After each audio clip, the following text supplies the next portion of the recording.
2 വർഷം കൂടിയാണ് നമ്മുടെ പറമ്പിലേക്ക് വരുന്നത്. മാഷ് ഒരു 3-4 മാസം കൂടുമ്പം വരും. രാവിലെ നോക്കാനൊക്കെ നിർത്തിയിട്ടുണ്ട്. നമുക്ക് ഒരുപാട് ദൂരമായിപ്പോയി. നമുക്ക് അരമണിക്കൂർ വേണം. കൊള്ളിയാൻ പോയ പോക്കുണ്ടോ? ദൈവമേ, കൊള്ളിയാൻ എങ്ങനെ അങ്ങോട്ട് പോയി? ഞാൻ പേടിച്ചു പോയി.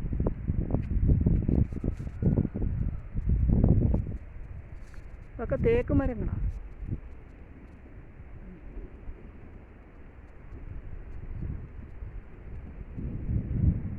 ഇടി കൊള്ളിയാനൊക്കെ വരുന്നേ. ഇതങ്ങ് ഓഫാക്കിയേക്കാം.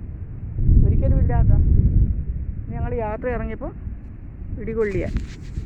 യാത്ര ഇറങ്ങിയപ്പം ഇതാ മഴ.